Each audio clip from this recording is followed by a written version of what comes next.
કાર્યક્રમ playground the sport શોમાં આપનું સ્વાગત કરું છું.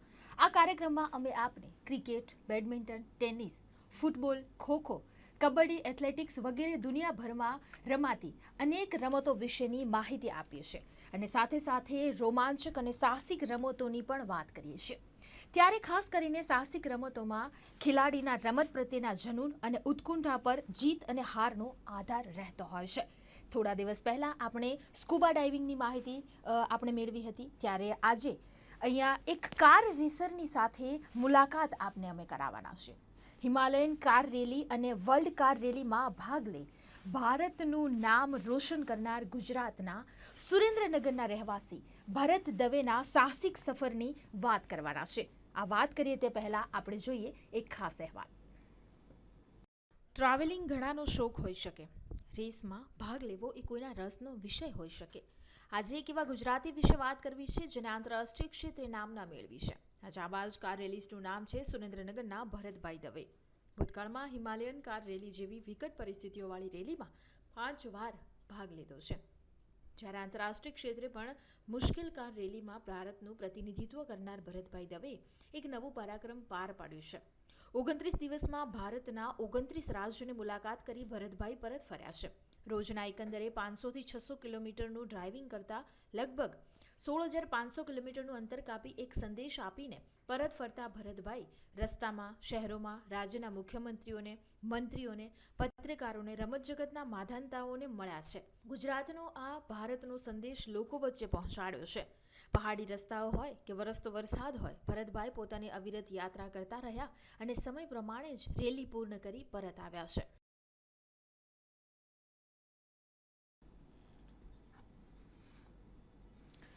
તો આવો જોઈએ 29 દિવસમાં 29 રાજ્યોની સફર કરી વિક્રમ બનાવનાર ભરત દવે સાથે અમારા સહયોગી ધ્વની પટેલે કરેલી ખાસ વાતચીત.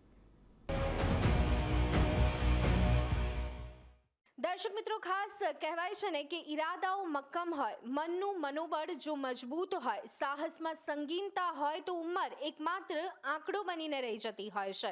ઉંમર ચાહે કંઈ પણ હોય, પરંતુ જો એક વખત તમે મનમાં કંઈક કરવાનું ઠામી લો અને ખરા દિલથી જો નિશ્ચય કરી લો તો એ કામ 100% પૂર્ણ થતું હોય છે. અને આજે અમે એક એ જ ઉદાહરણ પૂરું પાડતા એક વ્યક્તિને આપની સાથે મુલાકાત કરાવવાના છીએ. એક એવું વ્યક્તિત્વ કે જેમણે 29 દિવસમાં 29 રાજ્યોનો પ્રવાસ ખેડ્યો છે. વરસાદ, કાદવ, કિચડ, ચઢાણ ઉતારવાળા રસ્તા અને રોજે કહી શકાય કે 6-8 કલાકથી લઈ અને જરૂર પડીએ 20થી 22 કલાક સુધીનું ડ્રાઇવિંગ તેઓએ કર્યું છે. તો એવા જ એક વ્યક્તિ એટલે કે ભરત દવે સાથે આજે આપની મુલાકાત કરાવીએ છીએ. ભરતજી, આપનું ગુજરાત ન્યૂઝમાં સ્વાગત છે. Thank you. મને પણ ખૂબ આનંદ છે. હું સફળતાપૂર્વક આવી ગયો છું અને તમે મારો ઇન્ટરવ્યૂ લ્યો છો એટલે તમારા દ્વારા દરેક ગુજરાતના પ્રેક્ષક મિત્રોને અથવા જોઈ રહ્યા દરેક પ્રેક્ષક મિત્રોને હું ખૂબ યાદ કરું છું. જી બિલકુલ ભરતજી, અમને પણ ખૂબ જ આનંદ થાય છે આપની સાથે વાત કરતા, કારણ કે આ એક નાનું સૂનું કાર્ય નથી. 29 દિવસમાં 29 રાજ્યોનો પ્રવાસ ખેડવો અને એના માટે મનોબળ બનાવવું. સીધો અહીંયા સવાલ પૂછવા માંગીશ, કેટલો રોમાંચ રહ્યો, કેવો પ્રવાસ રહ્યો, કેવા અનુભવો રહ્યા? રોમાંચ તો મને ઓછો થાય કારણ કે આ વસ્તુથી હું ખૂબ ટેવાયેલો છું. એવું કહેવાય કે મને જે વિચાર કર્યો તેમાં મને વધારે મજા આવી. મને ડ્રાઇવિંગનો શોખ, ફરવાનો શોખ. રોમાંચમાં તો એવું થયું કે ધાર્યા કરતાં વધારે પડતો વરસાદ હતો. અમે લોકો એવું ધાર્યું હતું કે 12થી 14 કલાક જ ડ્રાઇવિંગ કરવાનું રહેશે, પણ આસામ, મિઝોરમ, નાગાલેન્ડ દરેક જગ્યાએ ખૂબ વરસાદ હતો. રસ્તા ખૂબ તૂટી ગયા છે. એટલે ઘણીવાર તો એવું બન્યું છે કે 20થી 22 કલાક ડ્રાઇવિંગ અમારે કરવું પડ્યું છે. એક વખત તો એવું થયું કે અમે ફક્ત, તમે નહીં માનો, કે આખી રાત જો ચલાવી નહીં, બીજે દિવસે ન પહોંચી તો અમારે જેટ ડ્રાઇવિંગ ન થાય એવું અમારે કરવું પડ્યું છે. એટલે રોમાંચક કરતાં એમ થાય કે અમને આવી વિષમતાનો સામનો ખૂબ કરવો ગમે છે. બસ એક નવો આનંદ છે. જી જી જી. આપે હિમાલયન રેલીમાં ભાગ લીધો, ખાસ કરી અને જે કહી શકાય કે વર્લ્ડ કાર રેલીમાં ભાગ લીધો. કેવી રીતે વિચાર આવ્યો કે ક્યાંક ભારત પરિભ્રમણ કરવું છે, ભારત ભ્રમણ કરવું છે? કઈ રીતના એ વિચાર આવ્યો, કઈ રીતના કહી શકાય કે વિચારનું આપે ઇમ્પ્લિમેન્ટ કર્યું? એમાં એવું થયું કે મેં નેશનલ ચેમ્પિયનશિપ કરી, ઇન્ટરનેશનલ ચેમ્પિયન કરી, દેશ વિદેશ ખૂબ ફર્યો. પછી મને એવું થયું કે કોઈ એવી વાત કરી કે આપ તમે આખો દેશ જોયો છો કે નહીં. એટલે મને વિચાર આવ્યો કે આખો દેશ જોવો એટલે ભારતના 29 રાજ્યો છે, 29 રાજ્યો આપણે ફરવા જઈએ. પછી મને એમ થયું કે મને રેસિંગનો ટાઈમિંગનો શોખ છે. તમે તો આ એક નવો રેકોર્ડ કરી આપણે, તો રેકોર્ડના બાને રેકોર્ડ પણ થાય, 29 સ્ટેટના કેપિટલ પણ જોવાય. અને પછી મેં એના આધારે પ્લાનિંગ કર્યું. દરેક સ્ટેટના માઇલેજ કાઢ્યા, કિલોમીટર કાઢ્યા, કેપિટલ કેમ પહોંચાય, 2-3 મહિના અભ્યાસ કર્યો, રસ્તામાં આવતા સ્થળોની માહિતી મેળવી. પછી એવું પણ નક્કી કર્યું કે દરેક સ્ટેટમાં મુલાકાત લઉં, સ્ટેટના રમતવીરોને મળવું, જર્નાલિસ્ટને મળવું, પોલિટિશિયનને મળવું, સામાન્ય પ્રજાને મળવું, એ દેશના લોકો કેમ જીવે છે એનો પણ અભ્યાસ કરું. એના અંગે હું જાતની ડાયરીઓ સાથે લઈ દરેકનો મેં અભ્યાસ કર્યો છે. ઘણા માણસોનો મેં ઇન્ટરવ્યૂ લીધા છે, હું ઘણાને મળ્યો છું.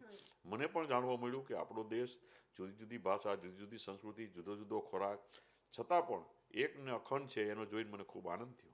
જી બિલકુલ બિલકુલ, કારણ કે ચોક્કસ આનંદ થાય. કહી શકાય કે વિવિધતામાં એકતા એનું જો શ્રેષ્ઠ ઉદાહરણ હોય કોઈ, તો એ આપણો ભારત દેશ છે. અને આપે ભારત દેશનું જ્યારે ભ્રમણ કર્યું છે ત્યારે બિલકુલ એ ગૌરવની બાબત કહેવાય. ભરતભાઈ, અહીંયા ચોક્કસ આપે કહ્યું કે આ રોમાંચની અહીંયા વાત નથી, કારણ કે કદાચ આ બધી બાબતોથી આપ ટેવાયેલા છો. પરંતુ એકાએક જ્યારે આપણે આવી રીતે ભ્રમણ માટે નીકળીએ, ઘણી ચેલેન્જીસ પણ આવતી હોય, પડકારજનક કહી શકાય કે એવા પડકારો પણ આવતા હોય, અને ભય કોઈક વખત એ પણ લાગતો હોય. ત્યારે શું કહેવું છે આ તમામ બાબતને લઈને? ભયમાં તમને કહું કે આસામમાં વરસાદનું ખૂબ હતો, તમને ખ્યાલ છે, ટીવીમાં પણ જોયું હશે. અરુણાચલ ઈટાનગર પહેલાં આસામનો જે છેલ્લો રસ્તો આવે છે ત્યાં રોડ ઉપરથી લગભગ 5-7 ફૂટ પાણી જતું હતું. એસડીએમ ને પોલીસને બધા ત્યાં આવી ગયા હતા અને રસ્તો ટ્રાફિક જામ હતો અને કોઈથી જઈ શકાય એવું નથી. મને પણ કહેવામાં આવ્યું કે તમે પ્લીઝ જતા નહીં. ને મારા વિશે લોકોને ખ્યાલ હતું, કારણ કે પોલીસને લોકો સંપર્કમાં હતા મારી સાથે.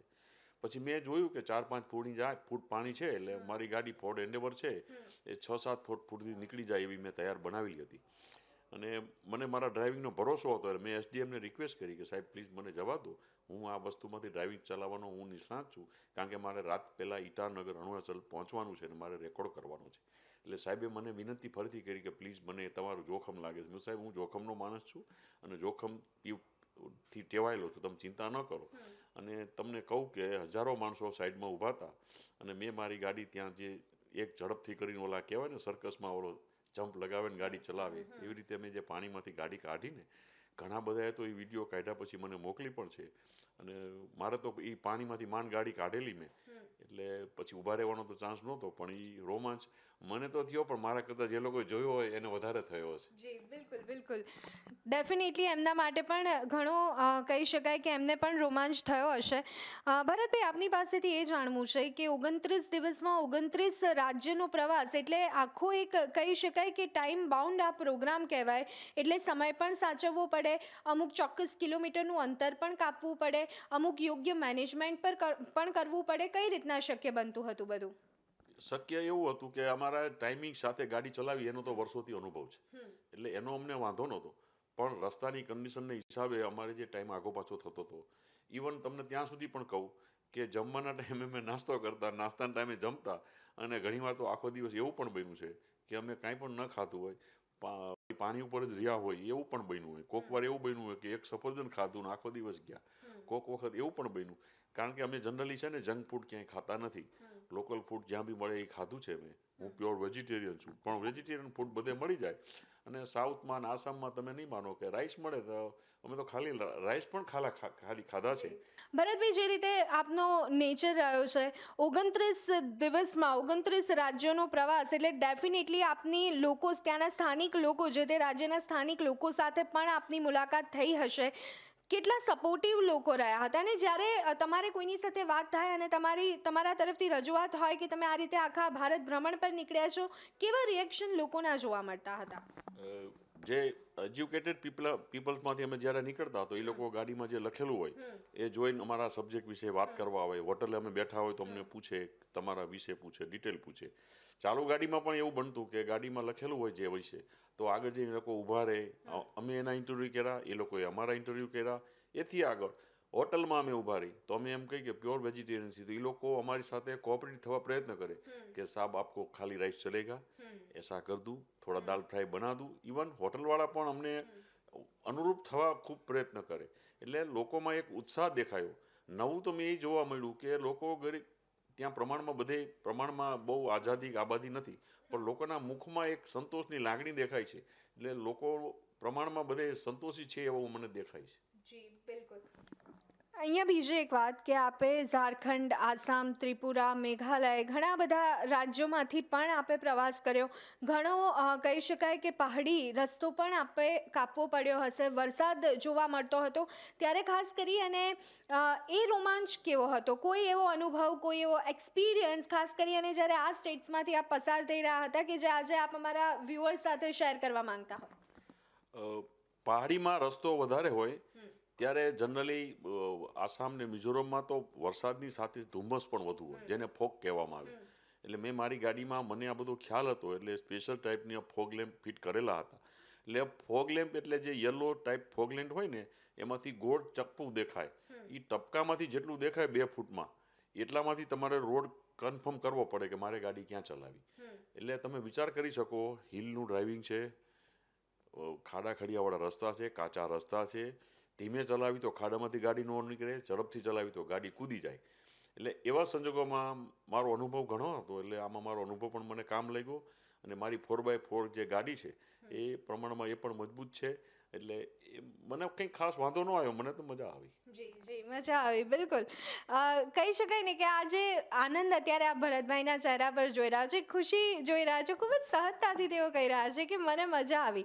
અને ક્યાંક ને ક્યાંક દિલમાં જ્યારે ઉત્સાહ હોય ને ત્યારે જ એક આટલા લાંબા સફર પછી પણ દિલમાંથી આવું નીકળે કે ખૂબ જ આનંદ થયો. નહીંતર આપણે તો સવારે અહીંયાથી નીકળી અને ક્યાંક ગયા હોય ને પાછા આવતા પણ આપણને એવું થાય કે આજે થાકી ગયા. પણ જો એક ઉત્સાહ હોય, એક અલગ લાગણી હોય અને એ પણ જ્યારે એક પેશન હોય ત્યારે એની મજા જ કંઈક અલગ રહેતી હોય છે. ભરતભાઈ, હવે આપની પાસેથી એ જાણવું છે કે સૌથી પહેલું રાજ્ય આપે કયું પસંદ કર્યું? ત્યાંનો અનુભવ કેવો રહ્યો? ત્યાંની કહી શકાય કે રહેણીકરણી અને સાથે ત્યાંના એક્સપિરિયન્સ વિશે આપનું શું કહેવું છે? સૌપ્રથમ તો હું 7 તારીખે નીકળ્યો એટલે સૌપ્રથમ મારું ગાંધીનગરથી નીકળીને હું ભોપાલ જવાનો હતો. પણ ઉજ્જૈન અને આપણે ઇન્દોરની આગળ અતિ વરસાદ હતો. ભોપાલ અમે પહોંચ્યા ત્યારે રાતે 10 વાગે પહોંચેલા અને અંડરાધાર વરસાદ હતો. મેઇન રોડ ઉપર પણ 3-4 ફૂટ પાણી હતા. એટલે પહેલા દિવસનો અનુભવ તો અમારો રોડ રસ્તા પસાર કરવામાં ગયો. બીજે દિવસે અમે ભોપાલથી બોમ્બે પહોંચ્યા. તો તમે પણ જાણો છો કે બોમ્બેમાં પણ 8 તારીખે ખૂબ વરસાદ હતો. એટલે બંને દિવસ અમારે ચાલુ વરસાદમાં સતત ડ્રાઇવિંગ કરવામાં જ ગયો. ત્રીજા દિવસે અમે જ્યારે ગોવા પહોંચ્યા ત્યાં પણ વરસાદ ખૂબ હતો. પણ ગોવામાં અમે કંઈક બધાને મળી શક્યા, વાત કરી શક્યા અને સ્ટેબલ થઈ શક્યા. એટલે પહેલા 3 દિવસનો અનુભવ અમારે આવો રહ્યો છે. પછીથી અમે જે દરરોજ સવારે 6 વાગે નીકળવાનું ડ્રાઇવિંગ કર્યું હતું એને હિસાબે શું થતું હતું કે 12-14 કલાક ચલાવી એટલે સાંજે જ્યાં 7-8 વાગે પહોંચી એટલે જર્નાલિસ્ટ ના હોય, જેને મળવાનું એ ના હોય. પછી અમે અમારો શિડ્યુલ રાતે 3-4 વાગે નીકળવાનું ચાલુ કરી દીધું કે જેથી જ્યાં કંઈ અમે પહોંચી 12 કલાક પછી એટલે 4-5 વાગે એ સ્ટેટમાં પહોંચી તો 4-5 વાગે પહોંચી તો હું મીડિયા કર્મીઓને મળી શકું, જે કોઈને વાત કરવી એને મળી શકું, કોઈ મારે રાજ્યના કોઈ ગવર્નરને મળવું હોય કે મુખ્યમંત્રીને મળવું જોઈએ તો હું મળી શકું. એના પછી મારો આઈડિયા વધારે ક્લિક ગયો અને હું બધાને મળતો ગયો. જી જી જી.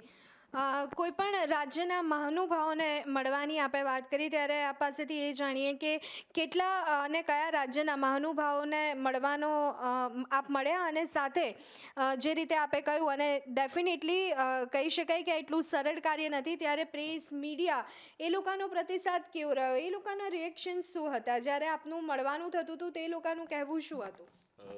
લગભગ 8 રાજ્યના મુખ્યમંત્રીઓને મળ્યો, 8-10 રાજ્યના નાયબ મુખ્યમંત્રીને મળ્યો, 4-5 ગવર્નરોને મળ્યો અને 17 ભાષાના મીડિયા કર્મીમાં મારા આર્ટિકલ આવી ગયા છે. એટલે લગભગ કેટલા આવ્યા છે ને હજી સુધી પાછળથી કેટલા આવ્યા એના વોટ્સઅપમાં ન્યૂઝ આવતા રહે છે. મને પણ ખબર નથી કે કેટલામાં આવ્યું છે. ઘણા મીડિયા કર્મી તો એવું કહે કે સાહેબ આપકા લેખ हमको व्हाट्सएप में भेज दो, वी विल इश्यूड इट. અને દરેક સ્ટેટના મોટા જે કંઈ અખબારો છે એમાં મારા વિશે આવ્યું એનો મને પણ ખૂબ આનંદ છે. ઇવન ટોલ નાકે પણ કોઈને ખ્યાલ પડે ને તો વાંચેલું હોય તો સામેથી જ કે નહીં સાહેબ આપ ચલે જાઓ, આપકા ટોલ નહીં લેના હે. જી જી જી, બિલકુલ. એટલે ખૂબ જ ખુશીની લાગણી થાય કે જ્યારે આમ બધા જ ઓળખતા હોય, આપણે આગળ જઈએ અને ટોલ પ્લાઝા પર એવું કહી દે કે તમારે ટોલ નથી ભરવાનો, તમે જતા રહો. બિલકુલ એક કહી શકાય કે આનંદની લાગણી હોય.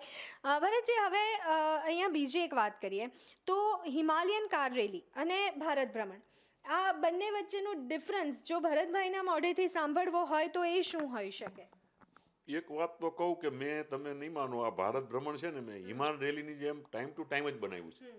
જેમ હું હિમાલયન કાર્યમાં લેતો મારો ટાઈમ કંટ્રોલ ને ફાસ્ટ ને હોય ને, એટલે મારા સ્વભાવગત મુજબ મેં આ, કોઈને કહેવાય ભ્રમણ છે પણ એક જાતની આ વન મેન આર્મી જેમ ટાઈમ શિડ્યુલ તો મેં કાર રેલીની જેવું જ બનાવ્યું હતું. અને એવું જો હું બનાવું તો જ આ ટાઈમસર પૂરું કરી શકાય. એટલીક વાત હતી કે હું જે હિમાલય કાર્યમાં ભાગ લેતો ત્યારે મારો ટાઈમ કીપર એક હતો કે હું જે ટાઈમ કંટ્રોલથી નીકળું એને બદલે આખું ગુજરાત અને આખું ભારત મારું ટાઈમ કંટ્રોલ બની ગયું. કેમકે આજકાલ વોટ્સઅપ ને ફેસબુક જોતા દરેક લોકો મારું સ્ટેટસ જોતા હતા કે આજે ભરત દવે ક્યાં પહોંચ્યા, આજે બપોરે ક્યાં પહોંચ્યા, આજે સાંજે ક્યાં પહોંચ્યા, આજે રાતે ક્યાં પહોંચ્યા. એટલે એક જાતની નવી ઇંતજારી ઊભી થઈ કે હું ક્યાં પહોંચ્યો, કેવી રીતે પહોંચ્યો. એટલે મને તો એવું લાગે છે કે હું કાર રેલીમાં જતો એમાં પહોંચવાનો આનંદ કરતાં આનો આનંદ પણ મને વધુ આવ્યો. અને હોઈ શકે કોઈ મને જે કંઈ જોતા એ લોકો કાલના મને કહે છે કે અમે રોજ સાંજે એમ કે ક્યાં ખાસ, અને ચિંતા પણ કરે કે આટલો ખરાબ રસ્તો છે તો શું થયું એમ. શું મેસેજ પહોંચાડી રહ્યા હતા ભરતભાઈ સમગ્ર ભારતને, આપ ભારત ભ્રમણ કરીને? કારણ કે એક ઘણું મોટું સાહસ આપે પણ કર્યું હતું, અને જ્યારે આ રીતે આપણે આગળ વધતા હોઈએ ત્યારે લોકોને મળવાનું થાય, એક કયો મેસેજ પાસ ઓન કરવાનું મન થતું હતું અને કયા મેસેજને આપ પાસ કરી રહ્યા હતા? ના, મેં કંઈ આ નવું નથી કર્યું. તમે નહીં માનો, વર્ષો પહેલાં ચીની સફરો આવી ગયા છે, પછી વાસ્કોડી ગામા ભારત આવી ગયો છે, કોલંબસે અમેરિકા ગોત્યું છે, સ્વામી વિવેકાનંદે આખું ભારત ભ્રમણ પોતે કરેલું છે. વર્ષો પહેલાં એવું કહી કે શંકરાચાર્યએ આજથી અમુક હજારો વર્ષ પહેલાં આખા ભારતની યાત્રાસ્થાન કર્યા છે. એટલે હું એવો બધો અભ્યાસ કરીને જોઉં છું કે અત્યારે તો આટલા સારા સાધનો છે, આપણે બધે જઈ શકીએ છીએ પ્રમાણમાં, બધી સગવડ છે. એટલે કંઈક નવું કર્યું છે એવું કહી શકું છું, પણ આ કાર્ય કોઈ અશક્ય કાર્ય નથી. અઘરું છે પણ અશક્ય નથી. એટલે હું પણ કહું છું કે આ કામની પણ કોઈ પણ કાર્ય તમે કરવા ધારો તો તમે નિશ્ચિત અડગતાપૂર્વક કામ કરો તમે તો કરી શકાય એવું મારું માનવું છે.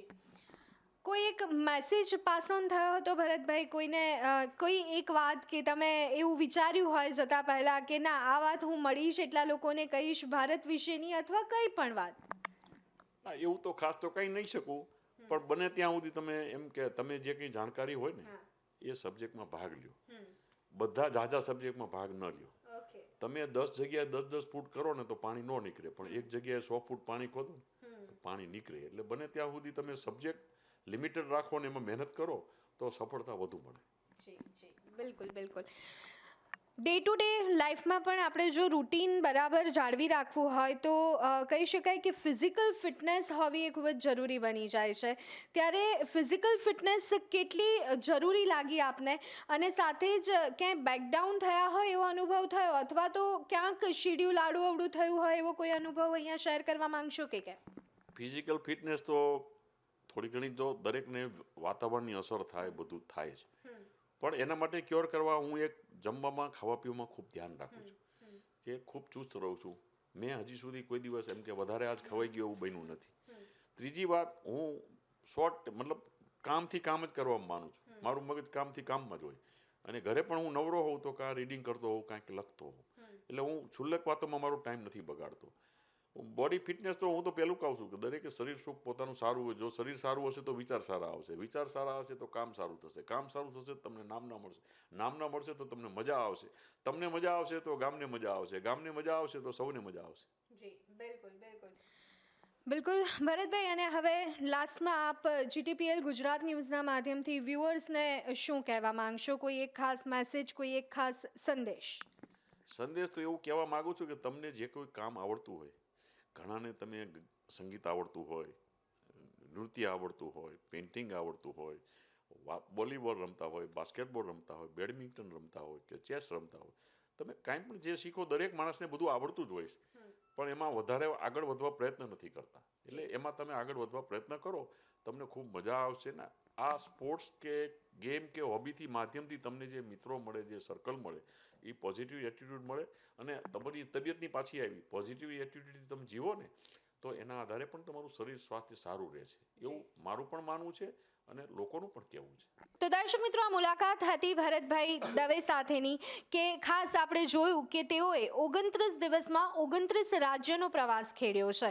દરેક રાજ્યમાં આપણે જોઈ શકીએ છીએ કે અલગ અલગ વાતાવરણ આપણને જોવા મળતું હોય છે અને સાથે રસ્તાઓની તો વાત શું કરવી, અને તેમ છતાં 16,500 કિલોમીટરનું અંતર તેઓએ 29 દિવસમાં કાપ્યું છે. ત્યારે અહીંયા એક વાત સિદ્ધ થાય છે કે જો આપણે મનમાં કંઈક વાત નક્કી કરી લઈએ અને આપણું જો મનોબળ મક્કમ હોય તો આપણને કોઈ પણ વસ્તુ રોકી નથી શકતી અને કોઈ પણ અડચણો આવી નથી શકતી.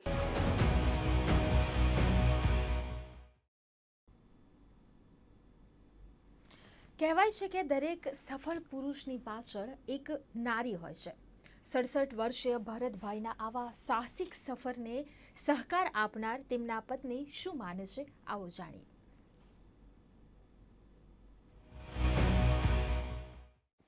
તો અત્યારે આપણી સાથે હાજર છે માલતીબેન દવે કે જેઓ ભરતભાઈ દવેના પત્ની છે. તેમની પાસેથી જાણીએ તેમનું શું કહેવું છે. જી, મને આ મોટું સાહસ કર્યું છે ભરતે, એમાં હું બહુ જ ગર્વની લાગણી અનુભવું છું.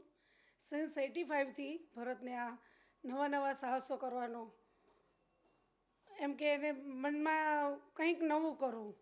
રેલીમાં જતાં ઇન્ટરનેશનલ કાર રેલી પણ કરી છે, પણ આ વખતે એમને આ શું જોયું કે આપણે ઇન્ડિયામાં રહીને વિવિધતામાં એકતા, બધા અલગ અલગ સ્ટેટમાં જઈને અલગ અલગ સ્ટેટનો વિશે જાણવું, તેમજ આપણા ગુજરાત વિશે પણ લોકોને જાણકારી આપવી. ગુજરાતમાં આપણા કયા જોવા લાયક સ્થળો છે, ગુજરાતી ભાષાનું વિશે લોકોને જ્ઞાન મળે. ગુજરાત વિશે આપણું તો જોકે મોદી સાહેબ છે એટલે કોઈ જરૂરી નથી, એ ગુજરાતમાં એક જ એમ કે આપણું ગુજરાત એટલે ગુજરાત, એ મોદી સાહેબ છે ને બીજું કંઈ મારે શું કહેવાનું હોય ગુજરાત વિશે. તો પણ એમ કે આપણે વિવિધતામાં એકતા અને આપણા ગુજરાતની ખૂબ સારો ને સારા અનુભવો ગુજરાત વિશે લોકોને થાય એ માટે ભરતે આ મિશન કર્યું ને સફળતાપૂર્વક ભગવાને પૂરું પાડ્યું છે. એટલે હું બધાનો, મીડિયા દર્શકોનો, મીડિયા કર્મીઓનો, સર્વેનો હું આભાર માનું છું.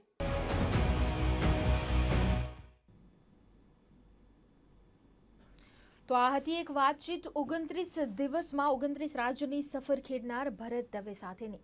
ફરી મળીએ, ત્યાં સુધી મને રજા આપશો. નમસ્કાર.